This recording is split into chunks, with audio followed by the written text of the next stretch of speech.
Lettres romandes, un podcast littéraire et irrégulier proposé par Julien Sansonance. 9e épisode, je reçois l'écrivain Marion Brunet pour son roman L'été circulaire, paru en 2018 chez Albin Michel.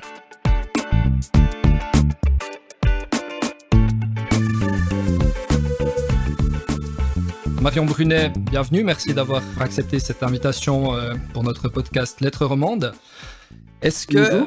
Bonjour, est-ce qu'il faut dire écrivain, écrivaine, autrice, auteur, qu'est-ce que vous préférez ?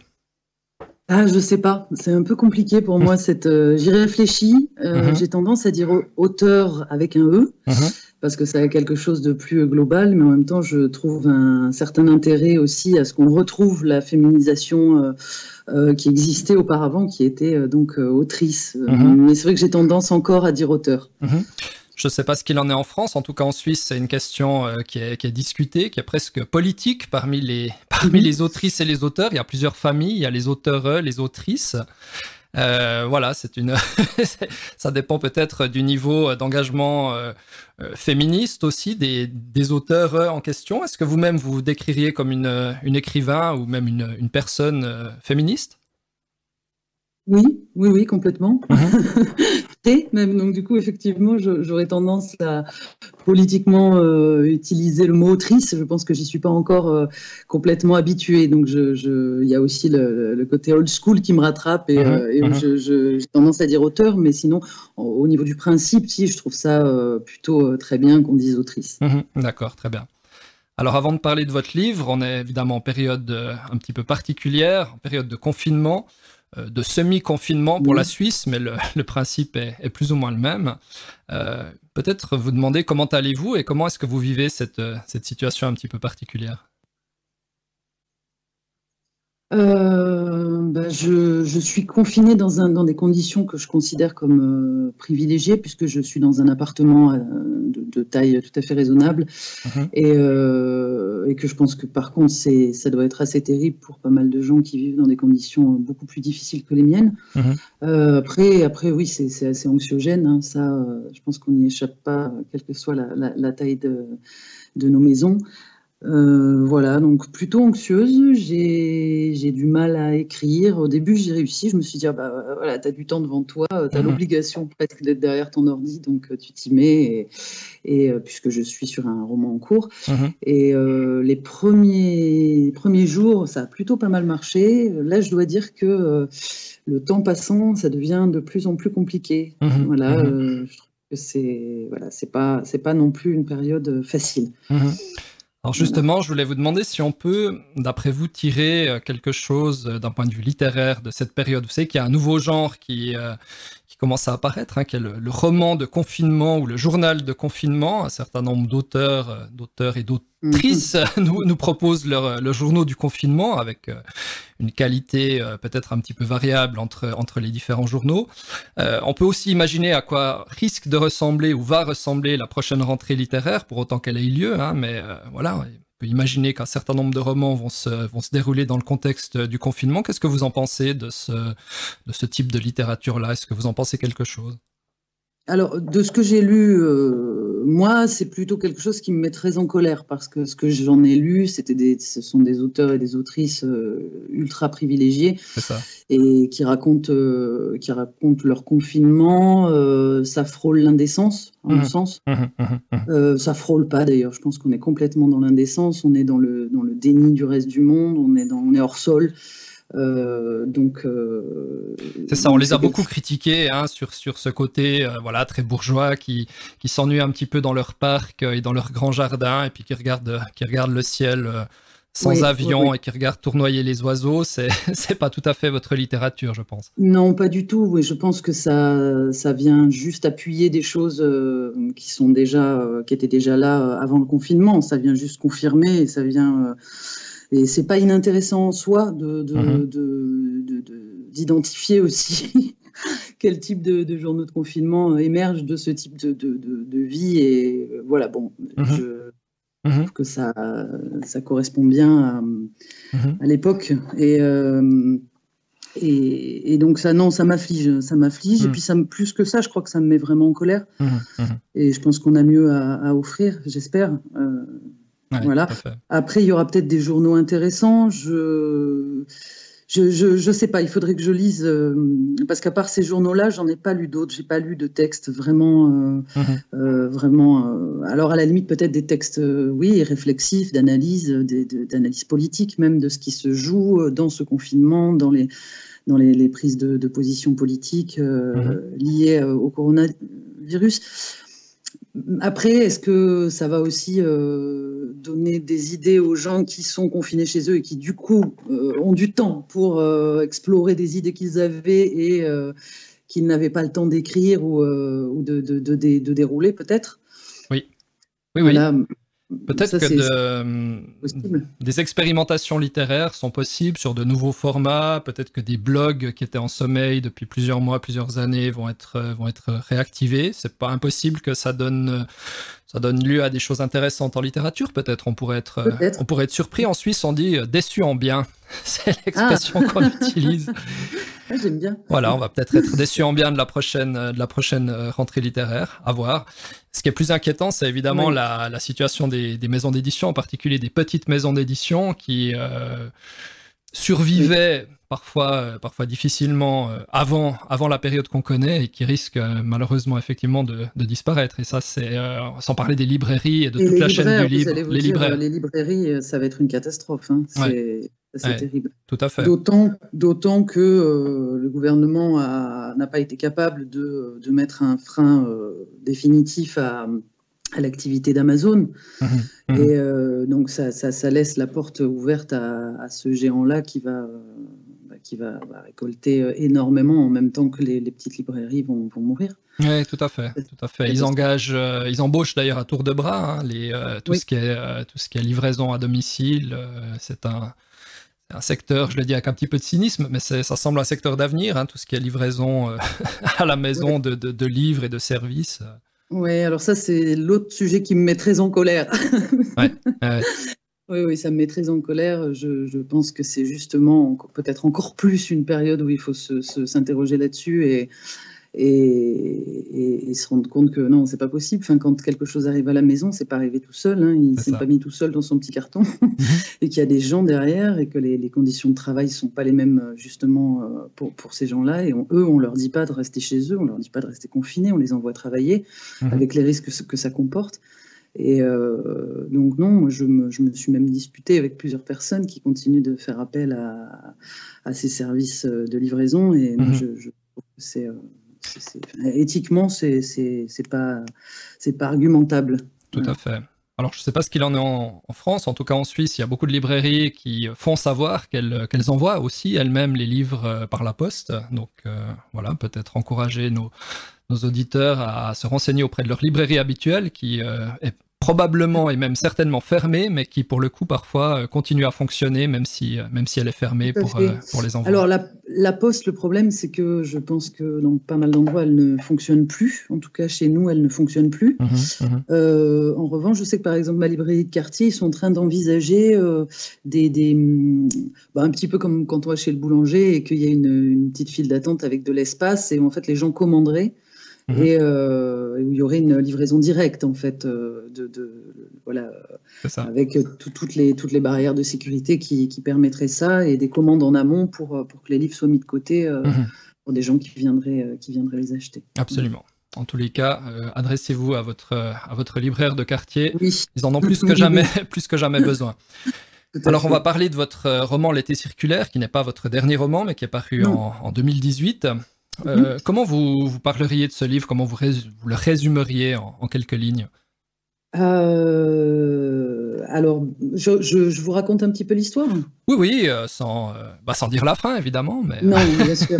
Non, puisqu'en plus, c'est effectivement, sans être un polar, c'est un roman noir. C'est un roman noir, tout à fait. Avec effectivement un mystère, en tout cas plusieurs mystères qui se serait dommage de révéler dès le début. Donc, c'est l'histoire d'une famille qui vit dans le sud de la France, un milieu plutôt défavorisé, sans être misérable. Deux sœurs de 15 et 16 ans, Jo et Céline, vivent donc avec deux parents, un père maçon, une mère cantinière, un petit peu en périphérie d'une petite ville du Vaucluse.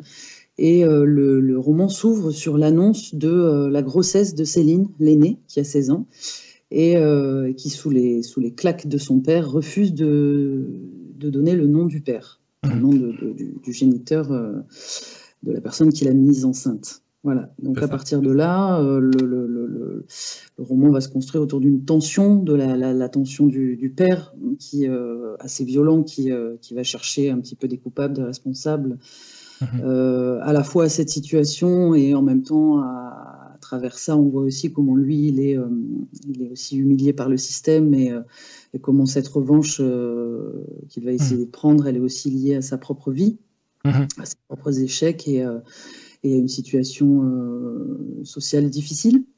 Tout à fait. Alors, on va parler de l'humiliation qui semble effectivement un thème qui traverse un petit peu le livre. Moi, j'ai aussi trouvé, alors c'est d'abord un excellent roman, j'ai eu beaucoup de plaisir à le lire, et puis je suis content de vous avoir pour vous féliciter pour ce roman qui est vraiment d'une puissance vraiment remarquable. J'ai trouvé que c'était aussi, en particulier, un roman sur l'adolescence, et je pense qu'il y a...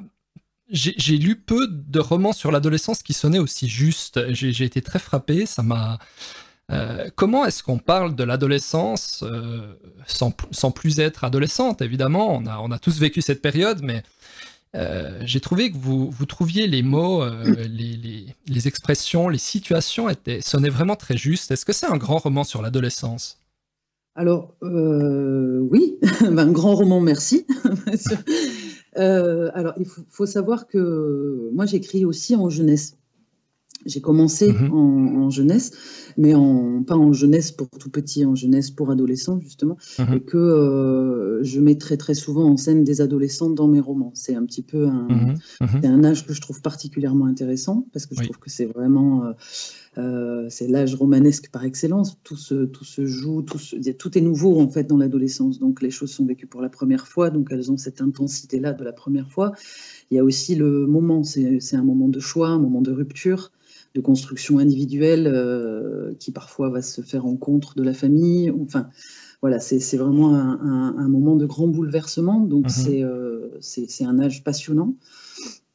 Et après, il est possible aussi peut-être que le fait que j'ai travaillé auprès d'adolescents peut jouer dans ce regard-là. Puisqu'avant d'être auteur, j'étais éducatrice spécialisée et que dans différents lieux de travail, j'ai eu affaire pas mal à des adolescents. Et je pense aussi que c'est en restant connectée avec la mémoire de ma propre adolescence.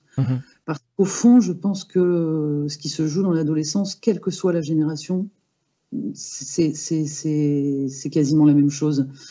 Les codes sont un petit peu différents.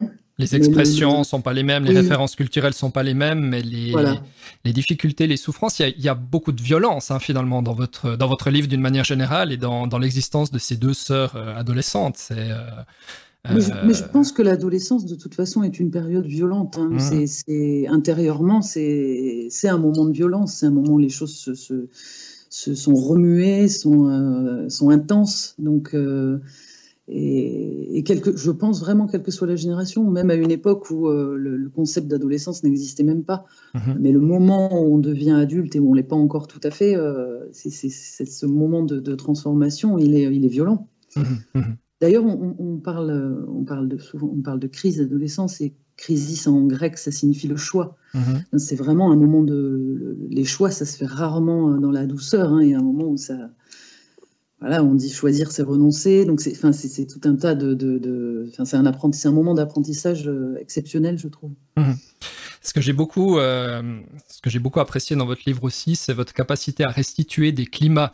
Un climat au sens peut-être météorologique, mais surtout un climat social. Et je pense que c'est un roman noir et un roman vraiment à teneur sociale très puissante, très forte. L'ambiance des lieux, en l'occurrence le sud de la France, le Midi, c'est extrêmement bien restitué. Comment est-ce qu'on fait en tant qu'écrivain vraiment concrètement, comment est-ce qu'on fait pour restituer des ambiances et des climats comme vous le faites? Alors, pour celui-ci, je crois que c'est mon premier roman où j'ai décidé de situer géographiquement un roman. Avant celui-là, je pensais au contraire que ne pas situer géographiquement donnait une teinte universelle. Et je me suis rendu compte que c'était peut-être une erreur et qu'en ciblant géographiquement et en parlant vraiment d'un lieu, on pouvait.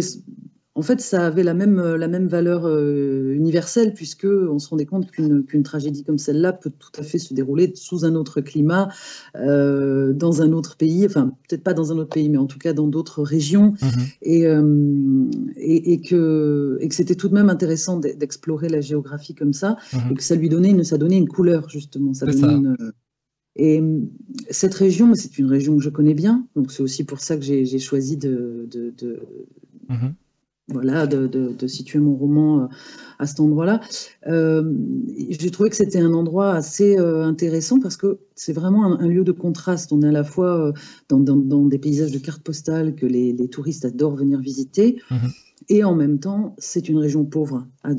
Voilà, il y a une population qui galère, il y a tout ce qui est les zones périurbaines, c'est des zones très, très pauvres. Culturellement, ce sont des régions qui ne sont pas extrêmement bien pourvues. C'est ça, et ça, vous l'illustrez très bien avec la scène de la natation dans les piscines, par exemple, des villas. Oui, tout à fait. Il y a vraiment des villas de très riches et des zones très pauvres. Ouais. Et je trouvais que c'était bien de raconter ça. Enfin voilà, je voulais raconter ce contraste-là et utiliser aussi la chaleur parce que ça rejoignait l'aspect englué que peut avoir cette famille et d'autres avec elle. Mais voilà, comment on est englué aussi dans des situations, dans la pauvreté, dans la difficulté à sortir de certains systèmes familiaux. Et ça allait bien avec la chaleur du Sud et le côté collant, transpirant. Ouais, c'est ça. On le sent très bien et c'est effectivement très réussi. Ça m'a fait penser aussi aux premières lignes de L'étranger avec le rôle finalement du soleil, de la chaleur. Hein. On entre dans une sorte de délire. Il y a quelque chose collant effectivement d'assez glauque et ça se passe sous un soleil éclatant. Oui. Alors c'est une comparaison qui me réjouit. Oui, vous imaginez bien. Et en plus, vous n'êtes pas le premier à me faire le retour, faire cette comparaison avec L'étranger, auquel je n'ai pas pensé quand j'ai écrit les circulaires, mais c'est une comparaison qui me touche beaucoup. Tout à fait. Alors l'ambiance, on va y venir, une ambiance qu'on peut qualifier de lourde, voire de glauque. Vous pénétrez finalement dans l'intimité d'une famille, vous l'avez dit, une famille modeste qui sans être vraiment pauvre ne roule pas sur l'or. À nouveau, un petit peu comme la question que je vous ai posée sur l'adolescence, d'où vous vient cette connaissance finalement de ce type de milieu social? Est-ce que c'est par votre expérience professionnelle précédente? Parce qu'on sent que derrière, il y a... Je ne sais pas s'il faut parler de documentation, mais en tout cas, ça sonne à nouveau très juste. Non, alors effectivement, il n'y a pas du tout de travail de documentation. Oui, je pense qu'effectivement, mon travail précédent m'accompagne, en tout cas dans la création de ces univers et de ces personnages. Mais je pense que c'est aussi l'observation, l'écoute. Il n'y a pas forcément besoin de connaître intimement ce milieu-là pour je pense, en saisir le cœur, juste en laissant parfois traîner ses oreilles, en étant observateur d'autres choses que de son propre milieu. Et c'est un peu le job d'un auteur quand même, d'aller aussi, pour moi, d'être en capacité de parler d'univers qui ne sont pas forcément les siens, et de ne pas parler que de soi. Enfin, on en revient à ce qu'on disait tout à l'heure sur les journaux de confinement. À un moment, soit on se regarde le nombril et on parle que de son précaré, de ce qu'on connaît, ou alors on va aussi un petit peu ailleurs. Et c'est quand même là que ça devient intéressant. Par ailleurs, ce que je pense mon ancien travail m'a offert en termes de nourriture pour ce que je mets dans mes romans, je pense que c'est un regard et c'est une bienveillance. Une bienveillance pour mes personnages et la volonté de ne pas les juger. une bienveillance, mais d'un autre C'est-à-dire côté, vous êtes quand même sans concession avec eux. Vous êtes, c'est aussi ce qui m'a plu dans votre livre, c'est que finalement, vous parlez d'un milieu social modeste, sans le recouvrir quantité de bons sentiments qui parfois dénaturent les romans et la littérature en particulier. Là, je trouve que vous êtes assez cash, si on peut dire, vous êtes assez brut dans votre description, et je l'ai trouvé presque un peu politiquement incorrect parfois, et dans le bon sens du terme, dans le meilleur sens du terme, parce que tout ça n'est pas enrobé de bons sentiments, de paternalisme, et de... Vous voyez ce que je veux dire? Mais tout à fait, mais parce que justement, je pense qu'enrobé de bons sentiments et de paternalisme, c'est une forme de mépris. Et je ne méprise pas mes personnages, je ne méprise pas les gens qui viennent de ce milieu-là. Donc, pour moi, justement, ça va ensemble, en fait, la description cash et l'absence de jugement. Et c'est ça, pour moi, en fait, comment dire, c'est en ça, pour moi, que je les respecte profondément. Tout à fait. Voilà. Alors, l'actualité, bien sûr, change très vite. On n'est plus vraiment dans la séquence des gilets jaunes aujourd'hui. On est dans tout à fait autre chose, même si probablement que les problèmes demeurent et n'ont pas été résolus. Moi, c'est vrai, quand j'ai commandé votre livre, je cherchais un livre qui parlait un petit peu de la France des gilets jaunes, finalement, de la France d'en bas, de la France profonde. C'est ça qui m'intéressait. Est-ce que vous avez fait ce type de roman-là, finalement, qui parle de cette France-là, cette France invisible, cette France qui tout d'un coup s'est exprimée sur les ronds-points de manière très forte, cette France qu'on voit pas dans les films, qu'on voit pas dans les journaux télévisés? Est-ce que c'est de cette France-là dont vous parlez? Alors, sans doute, mais quand j'ai écrit L'été circulaire, le mouvement des Gilets jaunes n'avait pas commencé. Donc, je n'en avais pas connaissance. Oui. Et en revanche, oui, je pense qu'après, moi, quand je l'ai écrit, enfin, je ne me suis pas appuyée sur ni un mouvement, ni une volonté de décrire un mouvement, mais plus d'une histoire qui disait des choses que je ressens et que je pense, qui est effectivement l'abandon de certaines populations, la détresse de certaines populations. Je voulais aussi parler du constat terrible de la reproduction sociale, qu'on retrouve dans le roman, puisque voilà, la fille fait finalement comme la mère, et il y a ce côté, on n'en sort pas, quoi. Je voulais peut-être juste mettre le doigt sur des choses. Après, je ne crois pas que ce soit un roman d'analyse. On peut en faire des analyses. Le lecteur peut en faire une analyse.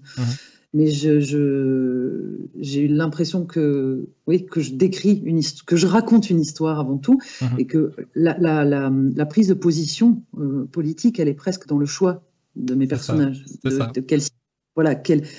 Quel type de famille je raconte, quel type d'histoire je raconte. Et ça, c'est politique. C'est ça. Alors, pour rester sur cette dimension politique, comment est-ce que votre roman a été reçu, notamment sur ces questions politiques, notamment sur le fait de parler comme ça de cette France d'en bas, des petites gens. Comment est-ce que tout ça a été reçu? Plutôt bien. Je dois dire que c'est mon premier roman en adulte, puisque les autres étaient sortis dans des collections pour adolescents. Et j'ai eu un très bel accueil. Que ce soit la presse ou les rencontres que j'ai pu faire ensuite en librairie. J'ai senti un vrai écho, en tout cas avec les lecteurs. J'ai entendu des choses très touchantes. J'ai eu des courriers aussi, des courriers de personnes me disant: j'ai grandi dans cet univers-là, merci d'avoir écrit ce bouquin, des choses très très touchantes. Enfin voilà, c'était cadeau, quoi. C'est vraiment des choses qui touchent énormément, justement parce que oui, moi je n'ai pas grandi dans une famille comme celle-là, donc je ne parle pas de ma propre expérience. Donc c'était très touchant d'entendre des gens me dire: ben voilà, moi oui, j'ai grandi dans ce milieu-là, et vous en parlez incroyablement bien. Il y a même une personne qui m'a dit: ça m'a permis presque de me réconcilier dans ma tête avec mon père. Ouais, ça peut aller jusque-là. Ça, c'était magnifique. Voilà. Ouais, tout à fait. On va parler un petit peu de vos personnages. Donc, il y a les deux sœurs, Johanna et Céline, et puis il y a le père qui occupe vraiment un rôle central dans cette histoire, Manuel. Qu'est-ce qui anime cet homme? On sent qu'il y a beaucoup de choses qui se passent en lui. Est-ce que c'est de l'orgueil? Non, moi je pense que c'est beaucoup d'impuissance en fait. Je pense que c'est oui, c'est de l'orgueil, mais de l'orgueil blessé. C'est-à-dire que ce qui devient l'orgueil, c'est l'endroit où le droit d'être est nié. Donc ça développe aussi une forme de violence orgueilleuse, mais au départ c'est surtout un homme à terre. Et c'est un homme aussi qui n'a pas les mots. Il n'a pas les mots, donc du coup il met des coups. C'est son. Bon, ça, je suis intimement persuadée que plus on a les mots, moins on met les mains. C'est intéressant. Et lui, voilà, il a pas tous les codes, il n'a pas les mots. Il a cru s'extirper d'un milieu, d'un univers, et finalement tout le ramène à sa situation de fauché, de gars qui est un Manuel. Son nom n'est pas anodin non plus. Alors, c'est à la fois le nom d'un immigré, puisqu'il c'est un fils d'immigré espagnol, donc étranger au départ, lui aussi, comme Saïd, qu'on rencontre par la suite. Et il a espéré pouvoir un petit peu sortir de cet état-là, et non, en fait, sa belle famille, sa situation, tout le ramène à une sorte d'échec. C'est un personnage qui entretient une relation complexe, je trouve, à la masculinité, à la virilité, qui est exacerbée. Est-ce que vous avez réfléchi à ça? Et puis, est-ce que ce personnage aurait pu être une femme, finalement? Je pense pas, non. Là, je pense qu'on est sur des archétypes, et j'emploie le terme d'archétype plus que de cliché, parce que j'espère ne pas avoir été dans les clichés.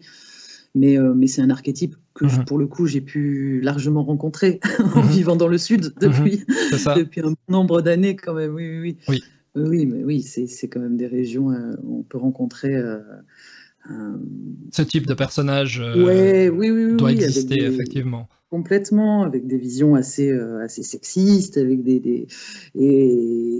qui portent leur orgueil aussi sur la vertu de leur fille, hein, ça. Puis il n'y a peut-être pas besoin d'aller aussi loin dans les campagnes pour en trouver des similaires, même si leurs moyens d'expression ne sont pas exactement les mêmes. Certainement. J'avais vu dans les remerciements que vous adressez à la fin du livre, vous remerciez une personne qui vous a un petit peu fait sentir ou expliqué comment ça se passait sur les chantiers. C'est intéressant, ça. Ouais. Oui, tout à fait. C'était un vieux copain qui vit toujours dans le Vaucluse et qui est maçon. Et donc, au moment où, en fait, concrètement, j'avais besoin d'explications concrètes que je ne peux pas dire là, sinon je vais spoiler une partie aux lecteurs qui ne connaissent pas le livre, mais j'avais besoin, voilà, vu que vous qui l'avez lu, vous voyez de quoi je parle. Certainement. Et je ne voulais pas que ce soit faux, puisque je ne connais pas la maçonnerie, et voilà, je ne voulais pas employer des termes. Tout à fait. Et du coup, au départ, je l'avais contacté pour ça, pour avoir un petit peu des informations concrètes sur le matériel qu'on utilise et sur voilà. Et on s'est mis à discuter, et je lui ai dit, mais oui, raconte-moi un petit peu comment ça se passe sur les chantiers. Et d'ailleurs, il m'en a raconté beaucoup plus que ce que j'ai mis dans le bouquin. Et après, moi, j'ai utilisé un petit peu mais c'était super intéressant, et ça parlait effectivement. Là, pour le coup, c'est la première fois, je crois, que je faisais un petit travail pas de repérage, mais oui, une forme de documentation, quoi, où j'allais un petit peu demander à quelqu'un, tiens, ça, je connais pas ce milieu, tu peux m'en dire un peu plus. Et c'est en ça que, par exemple, tous les liens interraciaux entre de gitans à espagnols, d'espagnols à bon français qui a trois ancêtres au cimetière. C'est lui qui m'a parlé de ça, c'est lui qui m'a dit, mais la classification dans les équipes, elle est complètement liée aux origines de chacun. Et pour autant, les gens te diront qu'ils ne sont pas racistes. Mais le gitan, il est comme ceci, l'espagnol, il est comme ceci, le marocain, il est comme ça. Enfin, vraiment. Donc c'était super intéressant. Ouais, tout à fait. Ça m'a donné envie d'ailleurs à l'avenir dans d'autres romans d'aller un petit peu aussi à la recherche de témoins comme ça qui peuvent me donner un peu de chair de ce qu'ils ont vécu pour nourrir un texte. J'avais trouvé intéressant ce remerciement parce qu'il renseignait un petit peu justement sur votre manière de fonctionner, sur la façon dont vous étiez un peu documenté. Voilà, je trouvais ça intéressant de mettre ça à la fin. Ouais. Mais c'était une première et c'était chouette. Je me suis dit que j'allais le réitérer. Peut-être une dernière question sur les personnages et sur ce livre de manière plus générale. On sent que l'humiliation est un sentiment qui parcourt le livre, qui est très présent. Est-ce que c'est quelque chose que vous avez voulu particulièrement développer? Quel est votre rapport à ce sentiment d'humiliation? Je pense que je pense que le but, c'était surtout pour moi, non pas d'excuser la violence, mais de l'expliquer. Et donc tout passe par le personnage l'humiliation, elle vient beaucoup autour de ce personnage du père de Manuel, et d'expliquer que toute cette violence, elle n'est pas gratuite en fait. Elle n'est pas intrinsèque, il n'est pas intrinsèquement violent et bas du front. Non, il y a aussi ce sentiment-là, ce sentiment d'humiliation et d'impuissance qui est moteur de la violence. C'est ça. Je pense que c'est ça que je voulais. Et effectivement, ça rejoint votre question sur le mouvement avec des grosses guillemets de la France d'en bas ou des Gilets jaunes. Il y avait cette envie de dire, mais oui, en fait, à un moment donné, la violence, elle a une forme de légitimité. Ouais, c'est ça. Parce que quand on se fait écraser la figure, à un moment, on a envie de repousser la botte qui nous écrase la figure. Voilà. D'accord, très bien. Écoutez, je vous remercie beaucoup pour cette discussion autour de votre très bon roman L'été circulaire. J'invite les auditeurs à le lire de toute urgence. C'est un excellent roman noir, social, qui vous parle de situations d'une famille et dans un contexte, le sud de la France, où on a vraiment l'impression de... Oui, en tout cas, en tant que Suisse, qui ne connaît pas ce milieu, j'ai trouvé l'immersion vraiment extrêmement réussie et très, très pertinente. Peut-être une question pour terminer un petit peu plus, un petit peu plus pour en dehors du livre. Est-ce que vous connaissez la littérature suisse? Du tout. D'accord. Du tout. Alors dites-moi, parce que des fois, peut-être, je ne sais pas. Quel regard on porte en France sur la littérature suisse? Enfin, pour autant qu'on porte un regard, je ne sais pas trop comment. Mais c'est ça, c'est-à-dire que je suis pas sûre. Peut-être que j'ai lu des auteurs suisses sans savoir qu'ils l'étaient. Peut-être. Je n'ai pas de. Vous me coincez. L'auteur suisse dont on a beaucoup parlé le plus, je pense, ces derniers temps, c'est un certain Joël Dicker. Peut-être vous le connaissez? Ah, de nom, mais je ne l'ai pas lu. Je ne l'ai pas lu. Voilà, il a eu énormément... Il a eu beaucoup de succès avec son premier roman, donc sur l'affaire Harry Kéber, un polar, voilà.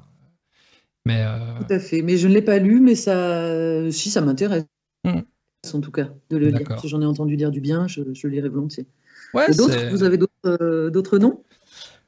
Il y a Jacques Chesset qui était il est décédé maintenant depuis quelques années, mais il a été le parrain ou le père des lettres romandes pendant plusieurs décennies.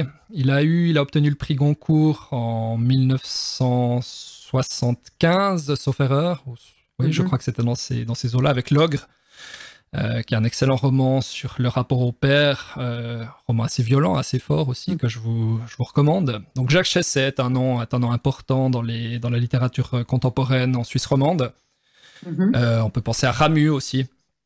Ramu qui est un écrivain qui a beaucoup écrit, il est monté à Paris, il a beaucoup écrit sur son pays, sur le Valais, le canton de Vaud. C'est un écrivain du terroir, qui avait une langue aussi. Voilà, quelques noms, mais peut-être Chesset, L'Ogre, son prix Goncourt est vraiment un roman qui mérite d'être lu 30, 40 ans plus tard. Tout à fait. Eh ben, c'est noté. Voilà. Très bien. Écoutez, merci encore. La qualité de la ligne, malheureusement, est un petit peu en train de se dégrader. Mais c'était un plaisir de discuter avec vous de ce livre. Et puis, je me réjouis sans doute de découvrir le prochain qui est sorti. Comment il s'appelle? Il y en a eu 2 autres depuis. D'accord. J'ai donc un western féministe qui s'appelle Sans foi ni loi, qui est sorti chez PKJ en septembre. Et mon tout dernier, qui malheureusement est sorti 1 semaine avant le confinement. Ouais. Qui est sorti aussi chez Albin Michel et qui s'appelle Vanda. D'accord. Et qui raconte l'histoire d'une femme seule avec son fils de 6 ans, donc qui vit dans une certaine précarité à Marseille, dans un cabanon au bord de la mer. Oui. Et voilà, et j'espère qu'il aura quand même la possibilité de faire une vie après le confinement. Ouais, c'est terrible. Soit les livres qui sortent juste avant, effectivement, c'est terrible. Et puis tous les manuscrits qui ont été envoyés aussi et dont on ne sait pas trop ce qu'ils vont devenir. Oui. C'est un petit peu angoissant, effectivement, pour tout le monde. Mais oui. Après, ça laisse du temps aussi aux gens pour lire en confinement, donc ça peut être aussi absolument, c'est peut-être là. Moment, voilà. Certainement. Ok, merci beaucoup Marion Brunet. Merci et puis tout bon à vous. C'était Lettres Romandes, un podcast littéraire proposé par Julien Sansonance. Retrouvez tous nos épisodes et abonnez-vous sur iTunes, Google Podcast et sur lettresromandes.ch. Si vous avez apprécié ce contenu, n'hésitez pas à le partager sur les réseaux sociaux et à mettre un pouce bleu sur Facebook.